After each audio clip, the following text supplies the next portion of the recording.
Boa noite, pessoal. Estamos aqui hoje com o Edson Senhor, lá dos Estados Unidos, nosso mentor, para falar sobre qubits supercondutores. É isso mesmo, Edson? Seja bem-vindo, boa noite. Obrigado a todos que estão aqui ao vivo e ao pessoal do YouTube, uma calorosa boas-vindas. É isso aí, eu vou falar um pouquinho sobre a minha pesquisa, mas tentar não só falar particularmente da minha pesquisa, que vai ser algo bem focado, mas também de uma maneira mais abrangente para que qualquer pessoa que estiver assistindo agora ou depois poder entender um pouquinho do hardware, especificamente dos supercondutores, mas de uma maneira geral de hardware para todo mundo ganhar nesse sentido, entender um pouquinho o que é um computador quântico, realmente. Então, eu vou compartilhar minha tela, daí me avisa se tiver tudo ok.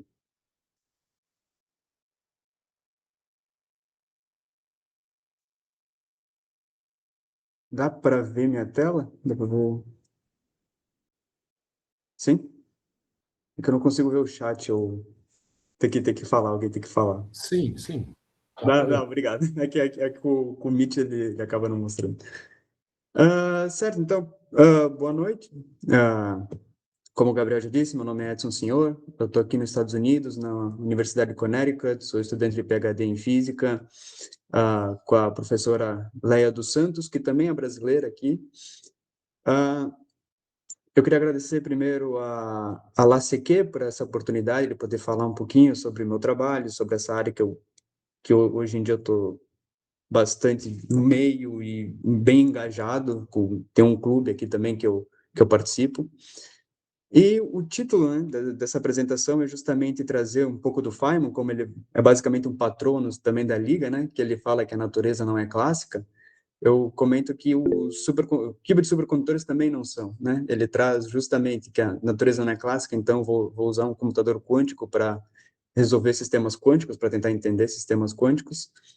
Então, qubits supercondutores são exatamente o sistema quântico que eu quero mostrar que é possível e é o que se tem usado hoje em dia para nessa busca, né? Que é justamente o subtítulo, né? A busca por um computador quântico usando qubits supercondutores.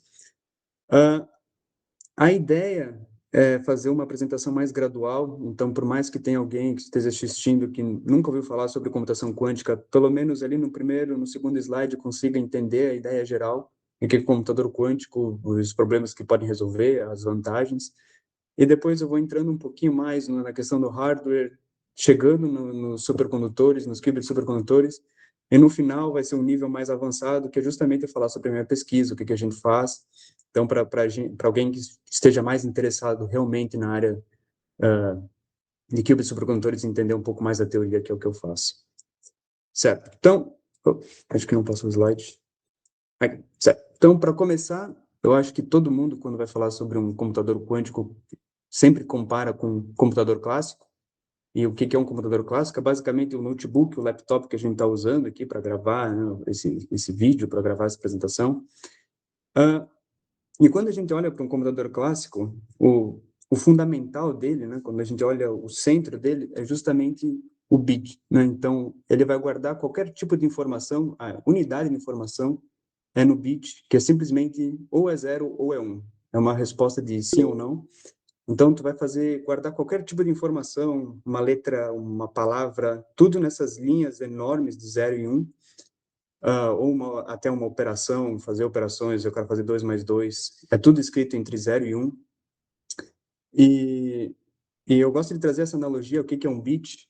Basicamente, pensa que tu está num quarto vazio e tu quer se comunicar com um amigo que está lá fora, ou é teu vizinho ali do lado, e tu só tem simplesmente um interruptor e uma luz. Então, a única coisa que tu pode fazer é ligar e desligar, e tu combina com ele esse código, o que é zero, o que é um, e vocês podem combinar alguma informação desse tipo, né? Então, vocês conseguem se comunicar, né? Beleza, isso é o computador clássico, como ele funciona, né? Na questão mais fundamental dele. Agora, o que é o fundamental de um computador quântico?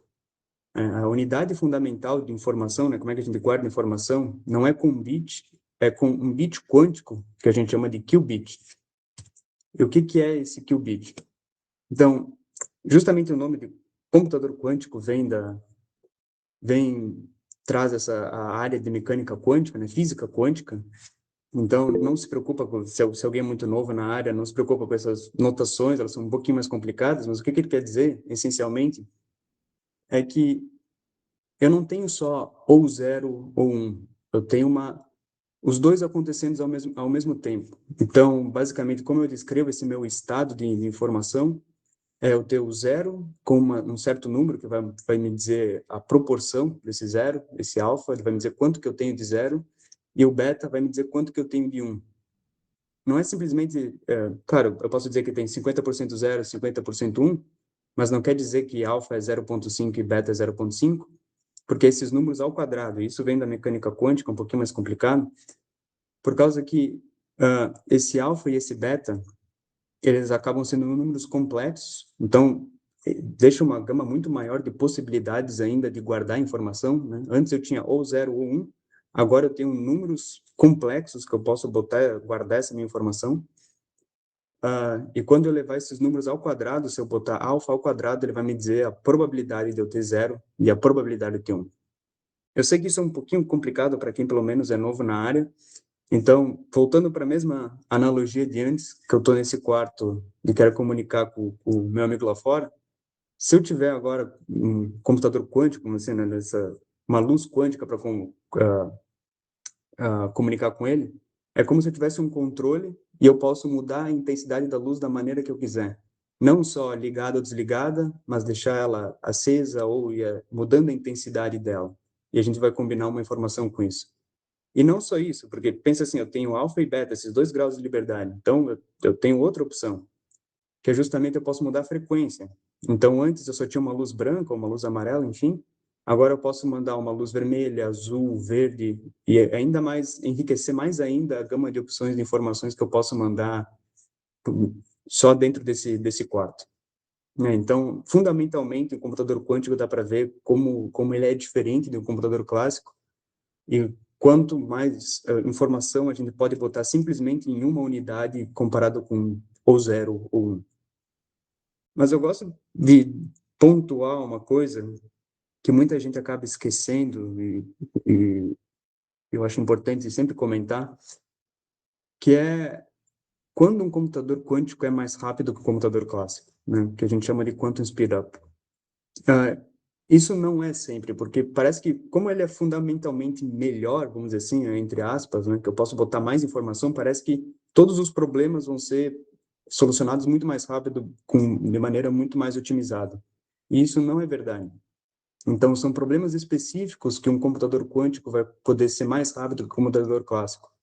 A gente tem que pensar que a gente tem um computador clássico há muitos anos, e a gente ficou muito bom nisso, em fazer contas com esses computadores. Então, é muito difícil ganhar dele. Então, eu sempre gosto de falar desse cuidado quando a gente vai ver supremacia quântica, vantagem quântica.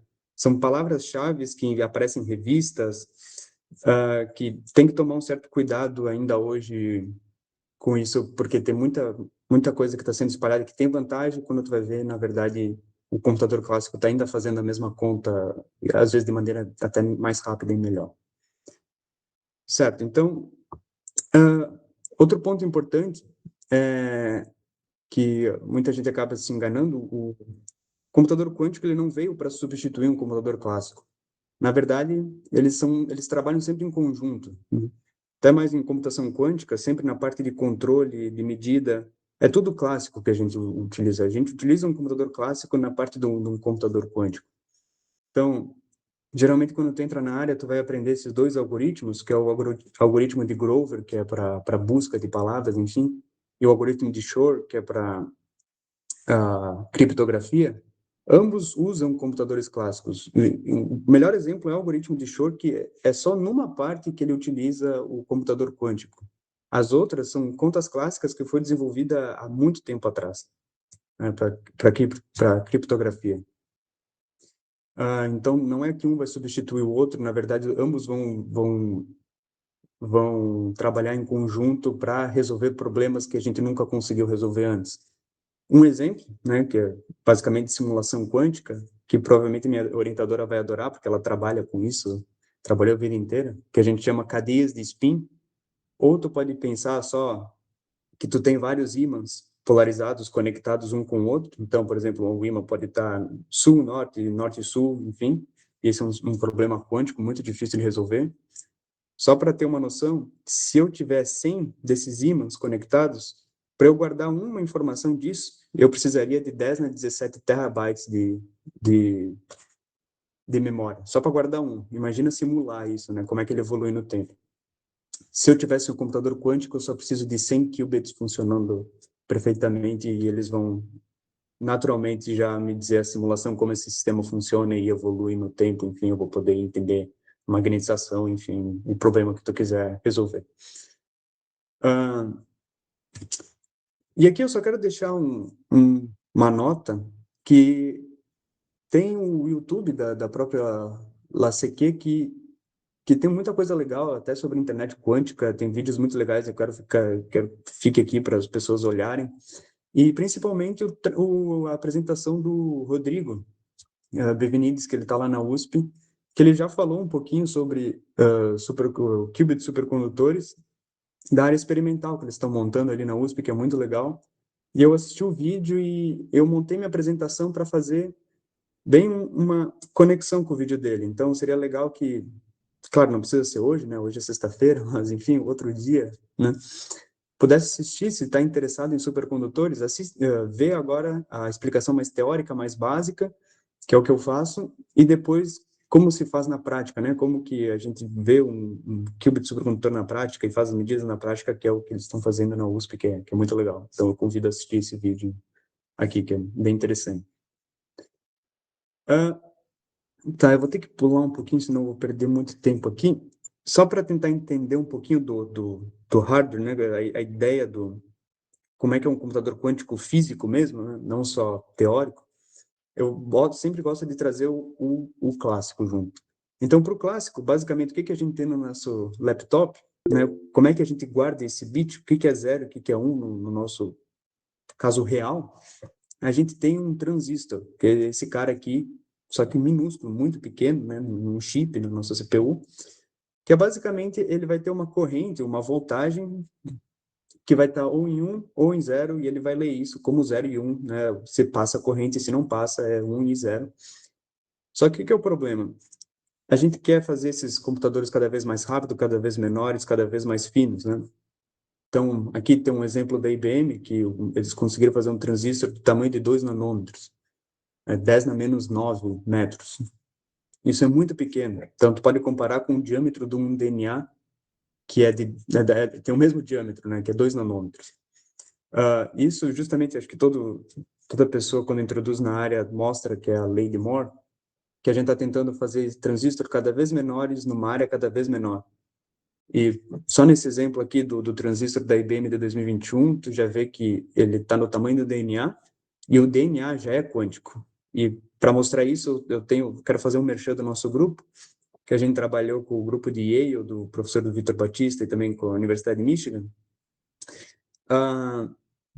que a gente conseguiu simular a transição de prótons entre as hélices do DNA, né? Então, justamente esses 2 nanômetros, que é um sistema quântico, usando esse quantum device, que é o mesmo que se utiliza para a computação quântica, a gente só não quis chamar ele de computador quântico, porque a gente não utiliza ele com qubits, é outra forma. Mas só como um exemplo, que o DNA ele é quântico, essa medida aqui em nanômetros já é um sistema quântico, então tem que cuidar que o nosso transistor que eles fizeram no IBM também já tem muita quântica acontecendo aqui que eles têm que cancelar, no caso, né? Por causa que é um computador clássico no final que eles querem fazer. Certo, eu vou ter que pular aqui um pouquinho, mas só para pegar a ideia da onde que a gente está no hardware, aprendendo com a história do caso clássico, né?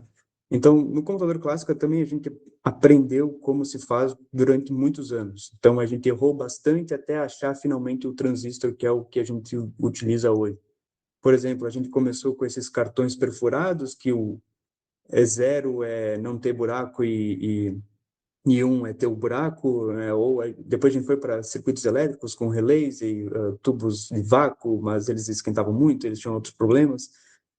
Cartões de memória aqui, esses cartões magnéticos, eles são muito bons para memória, mas enfim, até que finalmente, né, na física se desenvolveu os semicondutores, blá, blá, blá, e a gente conseguiu chegar nos transistores, que daí demonstrou ser bem robusto, e finalmente a gente achou o que prevalece no caso clássico.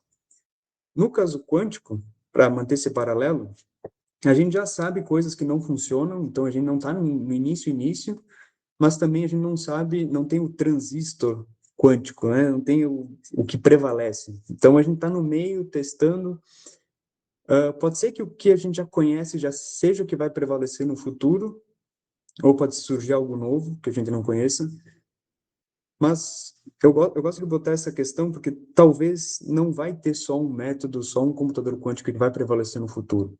Talvez todos vão existir de maneira conjunta e vão ser específicos para cada problema. Eles vão vai utilizar um computador para um tipo de problema, por exemplo, de supercondutores ou de átomos neutros para outros, porque cada um tem sua vantagem e desvantagem. Eu acredito que seja mais essa linha no futuro.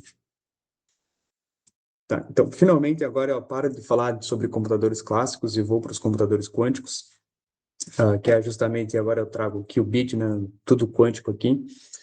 E o que a gente quer montar é basicamente poder fazer um circuito como esse, né? Então, esse aqui é um famoso exemplo do Qiskit, quem gosta de programar, fazer algoritmos, vai ver algo assim. Então, qual o sistema físico que vai poder deixar, primeiro, definir esses qubits, fazer operações com eles, poder mudar aquele alfa e aquele beta, fazer operações condicionais, ligações entre qubits, e no final medir, né? Eu preciso dessa informação no final. E para isso, qual que é os requisitos, sendo bem formal agora, para depois poder botar no caso dos supercondutores, a gente tem os critérios de De Vincenzo. Basicamente, o que a gente precisa para ter um computador quântico, né? E o que nosso sistema tem que estar dentro desses critérios. O primeiro é ter um qubit bem definido. Ele tem que ser, eu tenho que poder ter esse alfa, esse beta com controle, e poder escalar. Isso é bem importante. Eu não posso ter um qubit bem definido, conseguir manipular ele, mas também eu preciso vários, eu preciso milhões, bilhões, né, para correr um algoritmo de Shor, por exemplo. Outra coisa bem importante, eu preciso inicializar. Geralmente a gente bota tudo em zero para correr no início, mas também tem alguns exemplos que demoram muito tempo para inicializar. Então, isso é bem importante. Como começar tudo em zero também é um importante requisito que tem que ser levado em conta. Eu tenho que conseguir fazer operações, né? Eu tenho que fazer um estado arbitrário, eu tenho que conseguir pegar esse alfa e esse beta e mudar para outro alfa e beta de maneira correta que eu quero fazer sem erros. E não só isso, não poder só mudar um, mas poder mudar dois e ele estar conectado. Eu tenho esse exemplo, por exemplo, se um tiver em zero, eu não faço nada com o segundo, mas se eu mudar para um, o outro vai mudar para um outro estado arbitrário. Esse aqui é um clássico sinod, né? Uma porta de controle, enfim, para quem é mais da área vai saber. Eu tenho que ter a habilidade de poder fazer isso para justamente ter uma universalidade de qualquer conexão entre os meus qubits, né?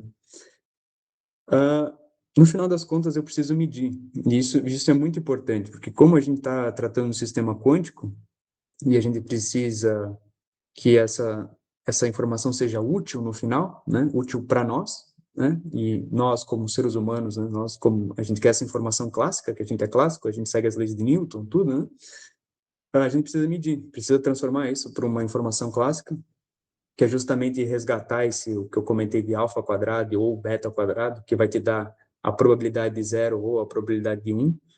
Então, a ideia é sempre correr esses circuitos várias vezes, porque em um tu vai medir zero, outro tu vai medir um, e tu vai conseguindo, né, no número de vezes as probabilidades que isso vão acontecendo. Então, tu tem que ter a medição bem definida. Isso é um requisito bem importante. E no final, tudo tem que ocorrer de maneira coerente. Então, isso é um problema bem grande na mecânica quântica, que, por exemplo, aqui no estado de relaxação, a ideia é que tudo vai para o estado de menor energia. O que a gente faz com o qubit é basicamente utilizar um estado excitado com energia maior e o estado fundamental com uma energia menor, e naturalmente teu sistema vai querer descer para esse estado fundamental. E isso vai acontecer com um tempo que a gente chama de T1, que é esse tempo de relaxação, tudo vai querer ir para o estado de menor energia. Então, tu tem que conseguir fazer tuas operações aqui do meio antes que isso ocorra, né? Com um tempo muito menor comparado com esse tempo de relaxação, porque vai acabar afetando o teu qubit. E outra coisa importante que muita gente esquece é, de novo, o qubit ele fica em mente que ele tem esse alfa e beta, esses 2 graus de liberdade. Então, eu não tenho só esse tempo de relaxação, eu tenho essa decoerência que ela pode acontecer, que basicamente o teu estado ele pode se perder durante durante esse tempo em outra forma, né? Que eu gosto de trazer a analogia da frequência. Por exemplo, naquela mesma parte da luz, vamos dizer assim, que eu quero deixar só uma luz azul, sempre luz azul. Só que o que vai acontecer? Que às vezes ela pode mudar por erros, ficar vermelha, amarela, verde, e às vezes começa a vir tudo junto, fica meio branca, fica um ruído branco, né? Então, essa é a ideia da decoerência. Quando a frequência, naquela analogia, ela começa a ficar ruidosa e eu perco o meu bit bem definido. Então, isso também tem um tempo, que a gente chama de T2. Então, tudo que eu estou fazendo aqui no meio tem que ser muito menor do que esses 2 tempos para o meu sistema. Então, tem que ficar sempre em mente nesses tempos, porque isso é bem importante, né? Eu não posso trazer erros para quando alguém quiser usar esse meu computador quântico. E para isso, eu vou passar um pouquinho mais rápido, mas a gente tem basicamente um zoológico de sistemas quânticos que se encaixam nesses requisitos, né? Cada um, como eu comentei, tem a sua vantagem e desvantagem.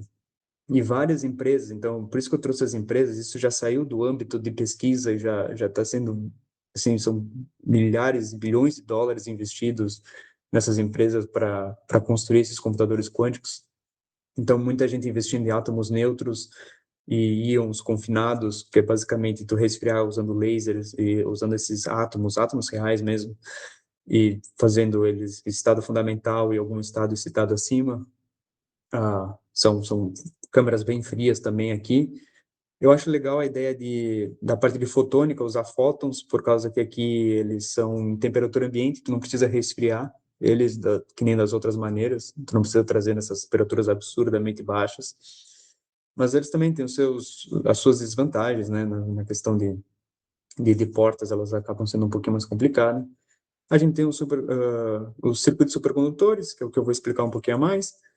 Tem alguns que nem algumas ideias que são lindas no papel, mas ainda não se mostrou possíveis experimentalmente, mas, enfim, é sempre bom trazer algumas ideias e testar, isso faz parte da ciência. Enfim, muitas empresas investindo em vários âmbitos, até a gente conseguir chegar em algum lugar, ou só pelo menos poder resolver mais problemas usando computadores quânticos. E é o que eu vou focar justamente nos circuitos supercondutores, ou qubits supercondutores. Aqui eu vou ter que pular, que eu estou dando uma olhada no tempo, eu não vou poder falar, senão vai ficar muito longo. Que muita gente esquece sobre... A gente foca muito na computação digital, que é basicamente a ideia de portas e qubits, da maneira que eu mostrei antes, porque ela acaba sendo universal. Mas se alguém tiver um tempo, depois eu deixei vários links aqui, acho que vai conseguir deixar compartilhada essa apresentação, para entender um pouquinho mais da computação análoga, que ela tem menos erros e a gente consegue fazer processos de otimização muito bom na área de quanto machine learning. Então, é uma área pouco explorada, no meu ver, que muita gente acaba... Tem gente que fala que nem a computação quântica, eu acho isso muito errado. Isso é bem explorado. Cada hardware vai fazer tu vai poder mapear um tipo de problema. Então, eu acho bem legal que ele valoriza mais a questão do hardware. Mas eu não quero focar muito nisso, porque senão eu vou ficar muito tempo falando sobre isso. Certo, perfeito. Então, aqui, uma pausa. Agora, vamos entender o que é um qubit supercondutor, né? E para entender um qubit supercondutor, a gente precisa entender o que é um oscilador, basicamente. Coisas que se repetem, né? Isso é um oscilador, a definição de oscilador, coisas que se repetem. Mais especificamente, daí eu vou pedir que tu tenta se lembrar se tu já fez pelo menos Física 1 na faculdade, alguma coisa assim, se tu já viu o oscilador harmônico, que isso vai ajudar bastante. Se tu não viu, não tem problema, talvez vai soar um pouquinho mais confuso. Então, eu vou trazer esse sistema massa-mola aqui. Se tu fez Física 1, certamente tu já viu, tu só pode não se lembrar. Mas a ideia do sistema massa-mola, né, desse oscilador harmônico, é que eu tenho uma massa, né, com uma massa bem definida, enfim, que está conectada com uma mola, e a ideia vai ser eu fazer movimentar essa massa e ela vai ter uma energia cinética, e essa energia cinética vai passar para a energia potencial da mola, e elas vão ficar trocando uma com a outra, né, de maneira uniforme. Então, aqui eu só botei a parte da energia potencial, né, porque a energia cinética vai ser só o complementar. Então, quando a energia potencial é máxima, a energia cinética é mínima, a velocidade pode pensar desse tipo, e quando ela fica mínima, a energia cinética é máxima, então eles ficam oscilando dessa maneira, com uma frequência bem definida. Isso é um oscilador harmônico. E a gente vai ter aqui, né, eu tenho que mostrar a equação, logicamente, a energia cinética que vem da massa, que eu boto o momento aqui, e a energia potencial que vem da mola, né? Eu posso ter a mesma coisa com o circuito elétrico, por isso que eu trouxe o oscilador harmônico, que é o circuito LC. Se eu botar um indutor e um capacitor, e deixar um capacitor carregado, a energia elétrica desse capacitor vai ser como a minha energia cinética, como a velocidade da massa, e a energia magnética que vai estar no indutor vai ser como a energia potencial da mola. E eles vão ficar se trocando essa energia numa oscilação harmônica, que nem o sistema massa-mola. Então dá para ver que o potencial é o mesmo, claro, a frequência vai ser sempre a mesma, mas vai depender da indutância, capacitância, enfim, dos termos aqui do oscilador. Mas a energia total, né, ela vai acabar sendo a mesma coisa para os dois, só que, claro, em vez de velocidade ou momento, eu vou ter a carga, e em vez de posição, eu vou ter o que a gente chama de fluxo magnético, que é esse φ aqui. Certo, mas eu preciso de um computador quântico, então eu preciso desse sistema quântico. E o que a gente faz? A gente resfria ele. Então, eu acho essa definição um pouquinho melhor. No sistema quântico não é algo simplesmente pequeno. Eu gosto de trazer que é alguma coisa fria, realmente fria, né, para ser quântica. Então, ali mais ou menos em milikelvin, que é o que se bota experimentalmente, tu vai ter esse circuito quântico agora, e o que vai mudar, principalmente, é que em vez de ter qualquer energia, tu vai ter energias discretas, com estados bem definidos, né, que a gente chama de 0, 1, 2, 3, 4, enfim, vai até o infinito aqui. Mas qual que é a principal característica do oscilador harmônico? É que a diferença desses estados, elas são sempre a mesma. Então, a diferença de energia desses estados, elas são sempre a mesma. E por causa que a frequência vai ser sempre a mesma, né? Desse oscilador, a frequência é sempre a mesma, não importa a posição que eu boto. Então, vai ser esse H barra, que é simplesmente um número muito pequeno, vezes a frequência desse oscilador. E daí eu vou me perguntar, beleza, então eu consigo definir um estado arbitrário, só com esses estados que eu defini no meu sistema quântico. Eu posso fazer um qubit, então, pegando só esse alfa e esse beta e descartando os outros? Infelizmente, tu não pode, né? E a ideia é bem simples, na verdade, por causa que, vamos dizer assim, que eu quero ir de 1 para 0, eu programei o meu qubit em 1, quero que ele vá para 0, se a energia se conserva, eu vou observar lá no meu osciloscópio a frequência ômega ali que eu tenho. O problema é que se acidentalmente, por alguma coisa que acontece, algum contato com o ambiente, ele foi excitado lá para cima e ele decaiu 1, né, foi de 5 para 4, eu vou ver a mesma frequência. Então, na verdade, não sei se o erro aconteceu ou não, porque a frequência vai ser a mesma que eu observei. E se ele for de 4 para 3, eu vou ver a mesma frequência, 3 para 2, 2 para 1, ou se for de 1 para 2, é sempre a mesma frequência. Então, eu não tenho um controle com esse oscilador. Então, isso é um problema. Não vou conseguir definir o meu alfa e meu beta muito bem. Já vai cair no primeiro critério do Chibichin's. O que a gente faz? A gente deixa esse sistema um pouquinho mais complexo, um pouquinho mais difícil, mas não tão difícil, porque senão fica muito complicado. A ideia, então, é trocar esse sistema massa-mola por um pêndulo, né? Antes o sistema massa-mola dependia só da posição, agora o pêndulo ele depende do ângulo, né? E quando eu for trazer a energia, né, provavelmente também em física 1 a gente vê pêndulo, eu estou supondo, a energia potencial não depende simplesmente de x quadrado, que nem era antes, mas agora do cosseno do ângulo, né? Então traz esse elemento que a gente chama de elemento não linear para o oscilador.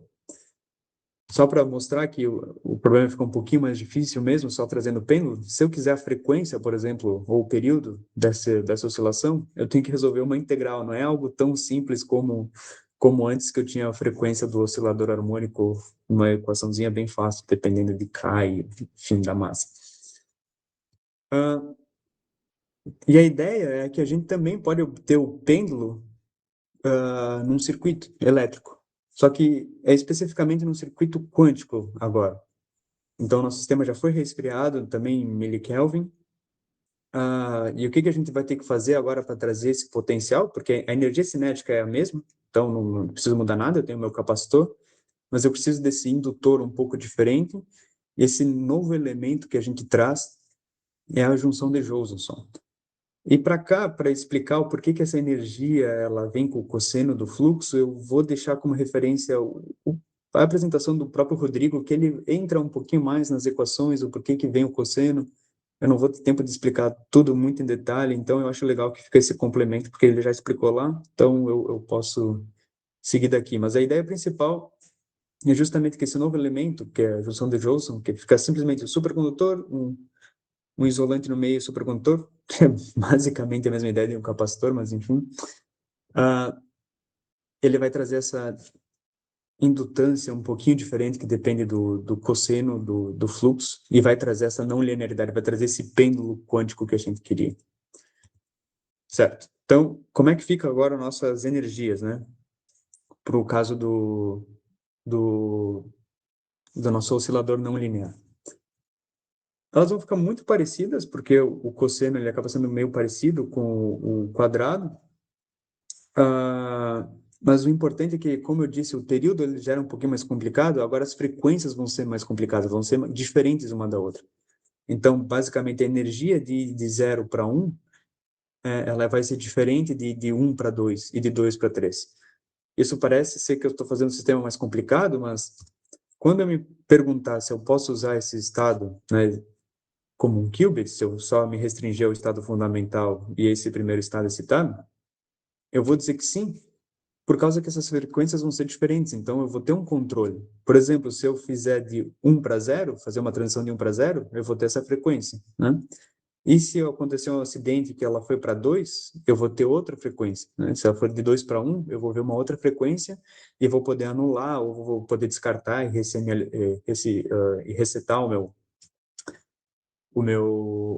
a minha computação que eu estou fazendo. Então, eu tenho muito mais controle só com essa não linearidade que eu trouxe com a junção de Josephson para o sistema.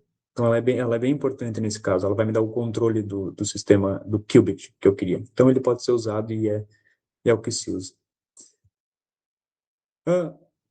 Aqui eu trago de novo os critérios, só para ver cada critério como funciona, e eu posso explicar, e acho que fica mais evidente também como os supercondutores funcionam, os qubits supercondutores, desculpa, funcionam em cada etapa. Então, a primeira eu acabei já falando, que sim, dá para fazer qubits justamente por esse controle, e a ideia fundamental desses circuitos é justamente que eles são muito parecidos com o que a gente tem no computador clássico, né? A gente vai botar num chip e a gente pode conectar eles em séries, em paralelos, fazer basicamente a mesma arquitetura que a gente tem no caso clássico, agora só com esses caras nessas temperaturas absurdamente baixas, né, milikelvins. Então eles podem escalar, eu posso ter milhões, assim, vai ser difícil, né? É um problema de engenharia, mas sim, é possível teoricamente. Eu posso resetar, né, inicializar o meu sistema, justamente só esperando que ele vá tudo pro estado fundamental de mais baixa energia, ou eu acho um caso muito esperto, que na verdade, só medindo tu pode reinicializar o teu sistema. Porque é o caso da medição, ele vai ver se está em 0 ou se está em 1. Se está em 0, beleza, medi e ainda ele foi na posição que eu queria. E se está em 1, eu posso aplicar uma porta, que é a porta X, que simplesmente vira, tudo que é 1 vira 0. E daí eu tenho tudo em 0 e começa o meu problema de novo. Isso é uma ideia bem legal. Tá. Agora uma parte bem importante que é eu tenho que poder mover esses qubits, eu tenho que poder mexer nesse alfa e nesse beta da maneira que eu quiser. Né? Como é que eu faço isso agora com o meu qubit supercondutor? Na verdade, não é muito difícil. A ideia é justamente eu aplicar uma micro-onda nesse supercondutor, nesse circuito, né, que eu defini como qubit, e ele vai me responder com uma voltagem, né, se eu estou botando algo dentro, ele vai me responder com algo de volta, com uma certa determinada energia, e essa energia vai me dar, justamente, vou ter controle dessa energia, vai me dar as portas que eu vou conseguir fazer. Por exemplo, aqui eu já deixei prontinho, que dá para ver que eu posso fazer uma porta Z, para quem já conhece, X e Y, rotações em X, Y e Z na esfera de Bloch, de acordo simplesmente com a fase que eu escolho dessa onda, com a frequência, com a amplitude. Então, eu tendo controle disso experimentalmente, eu consigo fazer qualquer rotação que eu quiser, qualquer alfa e beta que eu quiser desse meu qubit, simplesmente olhando para a onda quando ela volta depois que eu apliquei o que eu quis efetuar. Só um ponto muito importante, que isso foi conversando com várias pessoas de ciências da computação, que eles sempre reclamam e nunca entendem quando tu está programando lá no Qiskit e tu tem que botar transpile no final, né? Então, a ideia vem justamente disso. Por causa que aqui, por exemplo, né, nesse caso, ele só pode fazer rotações em Z, X e Y, né? Mas se tu pede para ele fazer uma porta do tipo Hadamard, ele não existe no nativo desse chip, né? Ele não entende o que é um hardware, ele não consegue fazer só um hardware. Ele vai ter que quebrar isso em outras portas, que é justamente uma rotação π sobre meios no eixo Y e depois uma rotação no eixo X de π. Então, essa é a ideia, é poder traduzir o que tu pediu para o que o computador pode fazer. Esse é o transpile. Isso é importante saber o que o teu computador realmente faz, por causa que isso vai te dizer quantas operações que tu está fazendo no final, né? A profundidade do teu circuito. E isso é muito importante na hora dos computadores quânticos, por causa que eles vão perder coerência, que nem eu disse. Então, a profundidade vai determinar o tamanho e o tempo que isso vai ser efetuado e a acurácia da tua medida no final. Então, é bem importante ficar levando em conta e saber o que o teu computador quântico que tu está utilizando consegue fazer, né? Não simplesmente só pedir uma porta. Aqui eu não vou entrar muito em detalhes, mas também tu tem, como eu comentei, tu tem que ter essas transformações condicionais, e aqui a ideia mais simples é justamente fazer dois qubits, ter um capacitor mediando eles, e tu pode fazer basicamente transferência de excitações da mesma forma, essa é a ideia. Não vou conseguir entrar em muito detalhe, porque aqui envolve um pouquinho de matemática, mas tu consegue fazer portas mais complicadas portas condicionais entre esses dois qubits, usando esses supercondutores, simplesmente só conectando eles um com o outro. A parte que eu acho bem interessante é justamente a hora da medida, por causa que medir isso é basicamente olhar o meu circuito, o meu qubit, e acoplar ele com o oscilador que eu tinha mostrado anteriormente. Por causa que o oscilador de antes, ele tem uma frequência bem definida, né? Como eu disse, toda frequência é sempre igual. E essa frequência ela vai ser condicionada, porque eu vou medir aqui, eu não vou estragar meu qubit para medir, eu vou medir, vou olhar para esse oscilador. E essa frequência que eu vou olhar, ela vai ser condicionada se o meu qubit estava em 0 ou estava em 1. Então, ela vai mudar, né, de acordo, ela vai ser menos ou mais, esse valor cai aqui, dependendo de 0 e 1. E aqui o Rodrigo ele traz bem essa análise de, experimentalmente, né, o que se olha, né, a frequência mudando para 0 e para 1, eu acho bem legal, então vale a pena também dar uma olhadinha lá. Então, é assim que se faz, que a gente chama de dispersive readout, que é justamente a leitura dispersiva desse qubit, como ele é efetuado. E no final, que infelizmente tem que sempre contar com isso, que eles não são perfeitos. Então, tu tem que entender, que nem eu expliquei antes, o T1, que é tudo indo para o estado fundamental, e o T2, que é aquela perda de frequência. Tu tem que entender quais são esses tempos e quais são os tempos das operações, né? Que tu leva para fazer no hardware específico. Aqui no caso de supercondutores, ele é basicamente vários seguem essa linha, que o T1 e T2 eles estão na ordem de microsegundos nessa região, então 10 na menos 6 segundos, mas as operações estão na ordem de nanosegundos. Então, por isso que eles são muito famosos, por eles serem muito rápidos, né?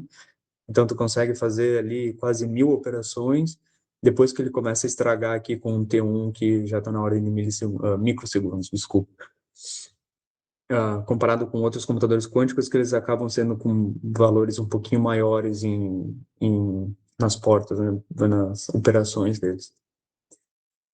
Ah, tá, e agora, finalmente, eu vou poder, a parte um pouquinho mais técnica, né, que, beleza, definir o que é um qubit supercondutor, contei um pouquinho a história, né, para tentar botar todo mundo na mesma página, mas o que a gente está fazendo no nosso grupo, né, qual que é a nossa pesquisa aqui? Ah, Da mesma forma que existe um zoológico de hardwares, né? Eu posso utilizar supercondutores, eu posso utilizar átomos neutros, enfim, fótons. Existe também um zoológico, basicamente, de circuitos que a gente pode usar para qubits, né? Ainda não está muito bem definido. O mais simples, que na verdade é o mais utilizado e mais estudado, que eu acabei de mostrar, que a gente chama de Transmoon, ele é um pouquinho mais complicado que isso, tem alguns detalhes que eu não mostrei, mas enfim, a ideia central é aquela, que a Google usa, que a IBM usa, e outras empresas grandes usam. Mas tem outras opções, né? E umas que a gente estuda, que é esse qubit de gato, né? Então o nome vem justamente do gato de Schrödinger, se alguém já ouviu falar. E também a gente está olhando agora com outro grupo, que é o Fluxônio, né? E, na verdade, claro, esses aqui eles entram mais no âmbito da pesquisa, mas esse qubit, por exemplo, ele vem sendo explorado por várias empresas já atualmente. Por exemplo, tem uma empresa na Europa, a Alcent mas a Amazon está já olhando para esse qubit há um tempo já. Então, também já está fora do âmbito de só de pesquisa. Bem rápidos, para também não ficar muito cansativo, o que eu falo, o que a gente está olhando em cada um. O fluxônio, ele é um pouquinho diferente do que eu mostrei antes, ele tem uma parte linear e um cosseno, mas a ideia central é poder mudar aquele potencial que eu mostrei antes, para deixar o 0 e 1 mais longe ainda do 2, do 3 e do 4, para ele ter um tempo de vida maior comparado com os outros. É realmente isso que acontece. Então, a ideia é justamente ele tem um tempo de vida maior comparado com o Transmoon, dos outros, mas, claro, ele ocasiona outros problemas, então ele ainda está sendo bastante estudado. E o que a gente está fazendo, que um grupo trouxe para nós esse problema, é justamente a parte da medida, né? Quando tu joga uma microonda nesse fluxônio, o que vai acontecer, né? Quais os tipos de erros que podem acontecer nesse circuito? Então é isso que a gente está estudando basicamente agora.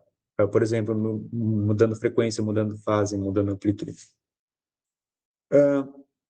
E um que faz mais tempo que a gente está estudando, esse aqui é um pouco mais novo, na área de pesquisa nossa, esse aqui é um pouco mais antigo, que me introduziu na área, na verdade, foi esses qubits de gato, que a gente chama de Kerr-Ker qubit.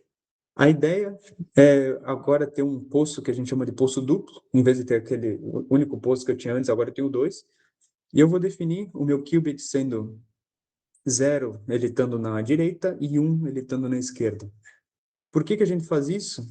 Por causa que fica exponencialmente difícil eu ter um erro de acidentalmente o 0 o 0 ir para 1 ou 1 ir para 0, por causa que eu tenho essa barreira no meio. Então, o que a gente chama de bit flip, né, fica exponencialmente difícil, eu não preciso corrigir esse erro. E é um dos erros, é um bottleneck que está sendo hoje em dia, justamente eu corrigir esses erros, né, bit flips e erros de fase. E tu não precisa se preocupar nesse caso, só com o outro erro. E o que a gente está estudando hoje em dia, na verdade, é como fazer duas portas condicionais. Por exemplo, qual tipo de erro ocasiona quando eu vou tentar emaranhar esses qubits T2 e acoplo eles, como é que eu consigo fazer essas portas e quais os problemas que surgem. Então, é isso que a gente está trabalhando atualmente. E aqui, só para dizer um obrigado também para o pessoal que está trabalhando conosco, os colaboradores. Aqui no caso do Fluxônio foram esse grupo experimental aqui na Universidade de Stanford que trouxe esse problema para nós, do laboratório de Schuster, desse problema da medição, que a gente está trabalhando junto agora. E também aqui um pouco mais diversificado, que a gente tem essa aplicação na área da química, com o professor Vitor Batista, daquela mesma história do DNA, que a gente está tentando fazer mais abrangente agora. A gente tem colaborações na Espanha também, que é o caso que é acoplados, né, do caso acoplados, qubits de gato acoplado. Não só na Espanha, também o professor Alexandre aqui não, aí no Brasil, na Universidade Federal do Paraná, também está trabalhando com nós. E o estudante o Max, ele é estudante lá na ele é estudante de PhD, desculpa, na Universidade de Santa Bárbara, e o orientador dele é o Michel Devoré, que ganhou o Nobel ano passado. Então, isso nos ajuda bastante na área de experimental, que ele vai nos dando bastante auxílio para os teóricos acabar não ficando muito teórico, né? Ah, e com isso, eu espero que vocês gostaram. Eu queria agradecer ao pessoal da LACQ por essa oportunidade de falar um pouquinho do meu trabalho, do que eu gosto de explorar, que é a área de computação quântica, principalmente com supercondutores. Agradecer a minha orientadora, a Leia dos Santos, que foi ela que me introduziu à computação quântica. Antes, no meu mestrado e na minha graduação, eu trabalhava com outras coisas, trabalhava com cálculo quântico, foi ela que me mostrou esse sistema do qubit de gato, e eu acabei me interessando muito e comecei a ir atrás. Então, só queria agradecer por quem ficou até agora, nessa sexta-feira à noite. E, por favor, façam perguntas, entrem em contato comigo, eu fico à disposição por e-mail, por LinkedIn, ou se querem ver o que a gente está fazendo, dá para olhar no meu Google Scholar também. Ah, e é isso. Muito obrigado. Muito obrigado, Edson. Que reunião ótima, que ótima apresentação. O pessoal levantou a mão aí? Pode Desculpa, eu falar. não consegui. Por favor, faça a pergunta, é que o Google Meet não te deixa ver o que está acontecendo quando está compartilhando. Mas a galera gostou, um monte de palminha aí. Legal, legal. Vamos ver as perguntas. Alguém tem alguma pergunta? Aproveita, pessoal. Por favor.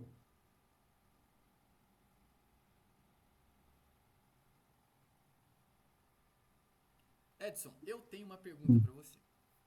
Pode É o falar, pode seguinte, mandar. eu acho que a galera ficou muito interessado no seu trajetória acadêmica, porque, poxa, você conseguiu sair do Brasil e ir aí para os Estados Unidos. Isso é algo que muita gente sonha. Então eu queria te Sim, sim. perguntar como que foi essa experiência, as dificuldades e também como você ajudaria, tipo assim, qual caminho você indicaria para uma pessoa que também gostaria de seguir essa trajetória, para ir para fora, para o exterior, não necessariamente para os Estados Unidos, mas para outro país? Não, não, perfeita pergunta. Eu acho que isso é bem legal pela experiência que eu tive. Ah, eu acho que a melhor maneira é entrar em. Assim, deixa eu contar a minha primeiro. Eu tinha acabado meu mestrado e foi bem na época. Eu ia fazer doutorado no Brasil, na URGS mesmo. Eu estava feliz lá, né? Tinha minha família e tudo, não tinha por que me mudar. Mas teve o problema das bolsas, e isso me deixou muito com medo. Foi restrição de bolsa, não sabia se eu conseguia uma bolsa de doutorado depois. Minha orientadora não garantir isso. Então comecei a procurar fora e fui procurar aqui nos Estados Unidos. Procurei também, eu dei uma olhada na Europa, mas também não queria ir muito para a Europa, fui mais regional mesmo, onde eu gostaria de ir. E achei, e fui bem direto. Então, acho que isso que mais funciona. Eu olhei os professores que eu queria trabalhar, e geralmente isso que funciona para um caso de PhD, tu vai mais direcionado. Se tu quer fazer graduação fora, eu acredito que não precisa ser tão direcionado assim. Tu pode só ter uma área de interesse, não precisa, eu quero trabalhar com esse professor. Eu diria que é um pouquinho mais, se é no caso de um PhD, um doutorado, mestrado, enfim. E eu vi a Leia, felizmente ela era brasileira, né? Eu tentei outros também, claro, tentei. A gente sempre tenta, né? Gasta um dinheiro em Harvard, mas não deu certo, enfim.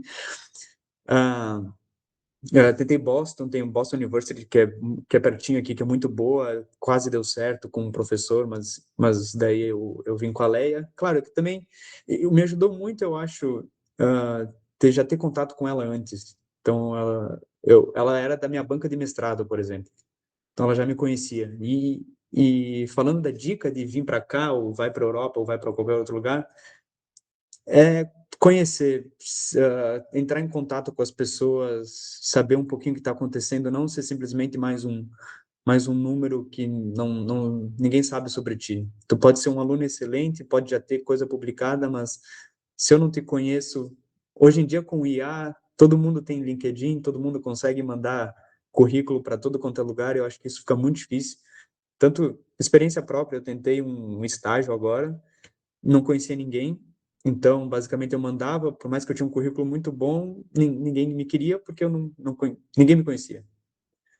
Então eu acho legal pelo menos mandar e-mail para um professor ou para alguém, não até às vezes nem professor que eu indico, para um aluno de PhD que já está lá. É uma dica muito boa, porque aluno de PhD adora falar sobre a pesquisa. Por exemplo, estou eu aqui, né? A gente adora falar sobre o que a gente faz. Então, contata um aluno que está na universidade que tu queira ir, com um professor numa área que tu queira saber mais. Olha, talvez, bota ali 70, 80% vai te responder, dependendo. Mas se tu mandar para 10, se 80% responde, já é 8 pessoas que tu está conversando. Então, eu acho importante hoje em dia entrar em contato e conversar, saber que tu é real, e isso já conta muito. Então, essa seria a minha dica para quem quer fazer algo fora, que eu não fiz. Eu acho que isso foi uma falha minha. Deu certo com a Leia porque eu acho que a gente já se conheceu, enfim.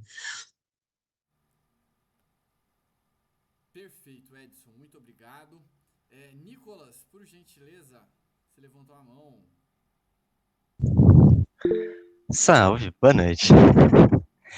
É, entre o que eu tô que eu tô sofrendo, né, no meu próprio algoritmo, um dos maiores problemas é o tempo de decoerência entre os loops do clássico e do quântico, né? Entre os Fluxonium e os qubits, que eu não vou saber pronunciar, mas que é O do Transmoon? não, Transmoon? do gato Não? quântico, Ah, o perfeito, Kerket tá. qubit. O Kerker, É, tá, enfim. qual que você acha que pode ter maior fidelidade para tipo, problemas de larga escala? Nossa, boa pergunta. Então, o CareCat, especificamente aquele que eu mostrei, ele está mais no âmbito de pesquisa, mas tem um outro que eles chamam de gato de dissipação, que ele já está nessas empresas que eu falei, a Amazon e o Alice Bob, é o que eles utilizam. Eles, esses deles, eu acho que eles estão nesse âmbito de talvez milissegundos já, que eu diria que eles já chegaram a milissegundos, ou não. Eles estão nessa área, eles não ganharam muito ainda. O problema está justamente na casa, no escalar. Como eles são um pouco mais complicados, quando tu vai fazer eles ter 2, 3, 4, 100 qubits, ali que eles falham, por eles ser um circuito mais complicado. Então, por isso que, por exemplo, a minha pesquisa é só tentar entender como que dois estão sendo acoplados e os problemas que estão acontecendo. São muito recentes e a parte experimental também é muito recente. Mas a ideia do Fluxonium é muito boa e eu acho que eles já estão na casa de milissegundos comparado com o Transmundo, que é o da Google, o normal que a gente usa ali da IBM, que é o QIS, que é geralmente Transmundo. Então, respondendo a tua pergunta, agora eu acho que não vai ter nada disponível, só o que a IBM ou qualquer outro é os melhores que tu vai poder usar agora, no caso de algoritmo. Futuramente, eu não sei. Acho que, Nicolas, tu estava na apresentação do Vitor, né? Era tu, né? Então, tem essa outra possibilidade que, se alguém quiser ver, claro, é minha culpa, eu ainda não deixei disponível, mas eu vou deixar aqui a apresentação do Vitor Batista, que eles estão trabalhando com outro tipo de computador quântico, também por supercondutores, que eles chamam de não convencionais, que é Q-modes, é basicamente ter mais níveis, em vez de só ter 0 e 1, tu ter 0, 1, 2, 3, 4, 5, 6, usar todos eles, e eles têm um tempo de coerência muito bom. Eles são muito bons em tempo de coerência, eles duram por muito tempo, porque eles são nessas cavidades 3D em vez de 2D, enfim. E seria uma alternativa bem legal. Beleza. E não tem nenhum, tipo, macete ou um hack pra tentar aumentar esse tempo do qubit, né? Cara, tem e a gente já usa, entendeu? Justamente a ideia de não medir o qubit por si só, medir a frequência do oscilador foi justamente para aumentar, que a gente chama de o fator de qualidade, né? Que isso que é o que manda no tempo de vida dele. O fato de ter usado um oscilador e não ele direto, isso já influencia muito, porque o oscilador ele acaba tendo uma qualidade muito melhor do que o qubit em si. Então a gente tem vários hacks, mas nada é perfeito, porque no final das contas tu tem que fazer algo útil que é medir. Isso é difícil, isso acaba atrapalhando, né? Então, por que eu falo isso? Porque tu tem o teu qubit em milikelvin, mas no final das contas tu quer trazer ele lá em 300 Kelvin, que é onde a gente está, né? Temperatura ambiente. Então, essa conexão, ela é complicada, enfim, tem vários outros problemas ali no meio. Beleza, valeu então, hein? Obrigado, Nicolas, pela pergunta. Obrigado, Edson, pela resposta. Vou passar a palavra agora pro Alexandre Cano Teixeira. Tudo bem com você, irmão? Boa noite. Bem, Gabriel, tudo bom? Edson, a pergunta é a seguinte, por favor. Quais são as referências que você leu aí na sua vida? São livros? São Cara, sites das boa, empresas que têm bastante conteúdo? O que você recomenda aí? perfeito. São artigos? Perfeito. Peraí, eu não estou compartilhando, né? Peraí, deixa. Claro, eu esqueci de mostrar, né? Que foi falha minha. Ah, dá para ver minha tela? Acho que dá, né? Aqui, eu esqueci de botar minhas recomendações. Acho que todo mundo vai recomendar, qualquer pessoa, ciências da computação, química, física, quando eles falam de computação quântica, vão recomendar o Nielsen Chong para computação e informação quântica, tentar entender. No caso de hardware, eu adorei esse livro, foi a Leia que trouxe, que acho que trouxeram para ele e eu comecei a ler. Ah, no caso de hardware em geral, eu recomendo muito esse livro. Eu vou deixar depois dos meus slides, aqui tem os links para tudo, para até as referências de publicações. Ah, ele traz uma perspectiva, ele monta a história da computação quântica e todos os nomes, os jargões que surgem, eles explicam, tanto em NMR, ressonan ressonância magnética nuclear, que vem muito nome vem das físicas deles, e eles explicam todos os tipos de computadores, átomos neutros, fotônico, supercondutores. Esse livro eu indico bastante, e é uma maneira bem acessível, muito legal. Se tu quer algo mais aprofundado, se tu já sabe, vamos dizer assim, mecânica quântica, já tem um conhecimento de física, eu não tem como não mencionar os ganhadores do Prêmio Nobel do ano passado, né? Porque aqui tem o Devoré e o John Martins. E tem esse artigo que é uma revisão que é muito bom do Alexander Black, ele está no Canadá, com também outras pessoas muito boas aqui. Isso eu indico bastante, é onde eu aprendi mais a área técnica mesmo, sabe? Medir ver todas as equações, mas isso é bem técnico para físicos. E outras partes para não físicos. Tem esse livro do Vitor Batista também, que não livro, desculpa, notas, que ele traz uma área da química, eu acho muito bom. Aqui é computação quântica para engenheiros do Oliver, que ele está aqui no MIT em Boston, excelente também.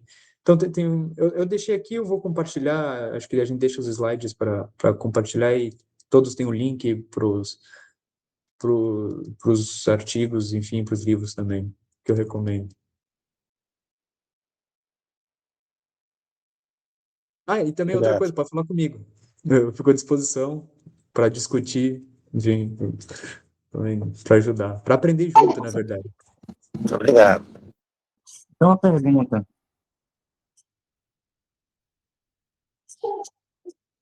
Isso. Edson, parabéns aí pela palestra, muito bom, gostei.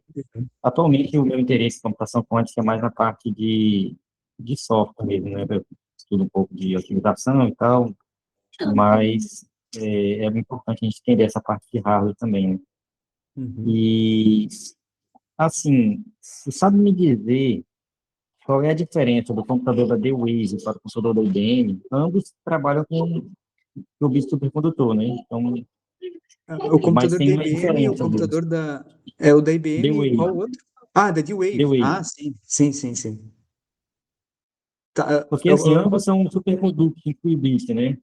Mas tem uma Muito diferença, um é parecido. transmuon, ou não sei se o outro é transmuon também, ou muda alguma coisa. Eles chamam de qubit de fluxo, vou tentar traduzir. Sim, tá. É que a proposta da D-Wave foi uma das primeiras empresas que começou, eu acho que a primeira que construiu, ali meados de 2011, vou chutar, é por aí. Ah, a ideia dela, deixa eu até, acho que na verdade, o que eu queria falar e eu não consegui. Ah, sobre essa computação analógica. Tá, mas enfim, por circuito por si só, a ideia basicamente é a mesma, eles não mudam, só que o qubit do D-Wave, eu não sou muito especialista nessa área, eu sei que ele é um pouquinho pior do caso do Transmoon, que é essa ideia que eu trouxe da Google, por exemplo, da IBM. Por que ele é pior? Por causa que a D-Wave ela está preocupada com isso aqui. Meu Deus, deixa eu chegar aqui.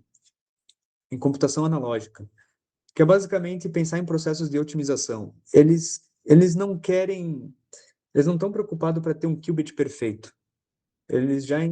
Na cabeça deles, eles estão preocupados em ter quantidade de qubits. Porque a ideia é só eles verem no final, porque a ideia é otimização, né? Tu vai poder mapear o teu problema nessa energia que a gente chama de Hamiltoniana, mas enfim, mapear o teu problema de otimização na energia, na Hamiltoniana, o teu problema, né? Teu problema não, desculpa, do circuito. E tu vai deixar o circuito evoluir por conta própria e ver aonde que ele caiu na melhor otimização de acordo com o sistema aqui. Então, para esse processo de otimização, o qubit não precisa ser perfeito. Então, eles utilizam um qubit bem simples, que é esse... Na verdade, é o mesmo, só que... Eu posso explicar um pouquinho melhor. Ele é a mesma coisa, só que ele tem mais problemas por causa desses parâmetros... Meu Deus, espera aí que tá longo. Mais para baixo. Aqui. O que a Google usa, deixa esse cara aqui mais parecido com o oscilador harmônico, com aquele perfeitinho, com as mesmas frequências. Por causa que daí ele deixa ele perto da harmonicidade, então ele funciona um pouquinho melhor, ele tem um tempo de vida melhor. A D-Wave não está preocupada com isso, então deixa essas energias, a energia cinética, a energia potencial bem parecidas, eu acho, se eu não me engano, que esse qubit fica um pouquinho pior, mas eles conseguem escalar isso, tanto que eu acho que eles já têm na casa de 1.000 e pouco, eu estou chutando agora, mas comparado Eu com a acho que Google, era 5.000. isso, eles têm vários, é incrível. Mas porque eles não precisam ficar corrigindo muito, sabe? Porque o que importa para eles é o processo de esses problemas de otimização, entendeu? Mas enfim, o circuito em si, tu vai ver, ele é basicamente o mesmo. A física é a mesma, a medida, o método de medida é a mesma. Só a ideia é diferente. Eu respondi a pergunta? Talvez me estendi Sim, demais. sim. Sim, bom, obrigado. Perfeito, obrigado. Eberson. Douglas, por gentileza. Olá, tudo bom? Queria primeiro agradecer. É um privilégio ter uma palestra dessa qualidade. Você dá para a gente assim, de graça, muito obrigado. E eu sou da computação, eu já tinha tentado entender essa parte de hardware que você falou de supercondutores, nunca tinha conseguido muito bem. E então, assim, você explicou de um jeito que consegui entender muito bem. E queria nisso perguntar, que eu achei interessante, queria saber mais sobre essa medida dispersiva, que eu sempre associo, assim, medida a colapso, né? Eu sei que nas correções de erro, às vezes você projeta o estado num subestado lá no espaço de Hilbert, né? E você não, daí você não colapsa tudo. Seria alguma coisa desse jeito ou não tem nada a ver? Eu achei muito legal Não, você puder daí falar um pouco mais disso. Não, sim, é exatamente isso. Até acho que o Rodrigo vai explicar até melhor do que eu, porque como ele trabalha, eu trabalho com a parte teórica, né? Então eu não tenho um laboratório. Ele efetivamente está num laboratório fazendo isso, o Rodrigo Bevenizzi, que está na USP. Então eu acho que ele vai conseguir explicar ainda melhor, acho que ele explica bem no vídeo também dele. Mas a ideia, talvez eu não tenha explicado muito bem na hora, talvez eu falei que não ia colapsar, mas ele vai colapsar sim. A ideia... Cadê? Agora deixa eu achar. Nossa, acho que tá mais para baixo. Tá aqui, tá aqui, tá aqui, tá aqui. Cadê? Aqui. Opa, isso aí. Eu acho que eu falei isso também. Se eu medir diretamente, a medição ela vai colapsar, né? Se ele estiver em zero, a gente utiliza esse oscilador acoplado para justamente utilizar o oscilador e medir pelo oscilador, Mas a ideia desse oscilador é para ele ganhar mais qualidade. O oscilador ele tem mais qualidade do que o próprio qubit quando a gente mede ele direto. Então, a gente chama esse fator de qualidade Q. Então, ele ganha várias unidades, eu não vou lembrar agora de cabeça, me desculpa, mas enfim, fica muito melhor a medida, e a gente só vê basicamente quanto que ele muda. Mas na hora que eu medir essa mudança, né, eu vou medir essa frequência aqui, ele vai ter colapsado em zero. Esse é o meu entendimento. E depois, se eu medir essa frequência, ele vai ter colapsado em 1. Então essa ideia de colapsar, ela vale ainda, ela ocorre. Tanto que eu tenho que fazer esse experimento várias e várias vezes para obter a probabilidade correta, né?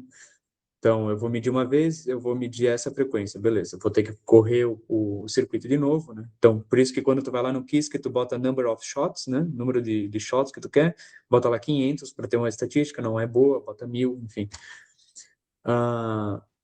Então, tu tá certo, colapsa. Talvez eu deixei entender que não colapsasse. Não, Mas eu que entendi errado, então. Foi mal. pode ser do jeito que eu falei também. Às vezes acaba falando meio mal, eu queria só deixar claro. É que tanto que eu sinalizei do caso do Rodrigo, que ele explica um pouquinho melhor. E também tem outros vídeos no YouTube que explicam isso muito bem. Que tu falou que da ciência da computação, aqui essa referência é muito boa, eles explicam bem direitinho, mas tem uma física um pouquinho mais chatinha, então eu indico o livro. O livro, acho que o livro comenta sobre isso. O livro é muito bom para qualquer um. Pessoal de ciência da computação, físico, matemático, químico, eu indico muito esse livro. Então, eu gosto de usar bastante no nosso clube, porque o nosso clube tem bastante gente, principalmente de ciências da computação, né, que gosta de desenvolver algoritmo. Então, eu sempre indico para eles esse livro se eles querem saber um pouquinho mais de hardware, que é dessa parte da física, né, do sistema. Beleza, obrigado. Obrigado, Douglas. Pessoal, alguém tem mais alguma dúvida? Então, vamos finalizar, que já estouramos a 1 hora. Queria agradecer a todos que participaram conosco, especialmente ao Edson. Que palestra sensacional, meu caro. O senhor está de parabéns. E obrigado pelas dicas, pela amostra sobre os qubits supercondutores. E é isso, pessoal. Então, estamos liberados. Você gostaria de falar últimas palavras, Edson? Só queria agradecer, claro, agradecer a todos que vieram, né? Obrigado pelas palavras também. E agradecer a minha orientadora, por causa que eu não trabalhei direito essa semana para preparar a apresentação. Então, eu queria agradecer por ter dado essa paciência dessa semaninha aqui comigo. E semana que vem eu tô de volta, fazendo o que ela me pediu. Perfeito. Ela tá aqui na reunião ou não? Eu acho que não, mas se ela ver o vídeo depois, já fica gravado aqui. Tudo bem. Depois ela vai ver o seu agradecimento gravado no YouTube. Mas é isso, pessoal. Muito obrigado. Até breve. Tchau, tchau. Tchau, boa noite. Boa noite. Tchau, tchau.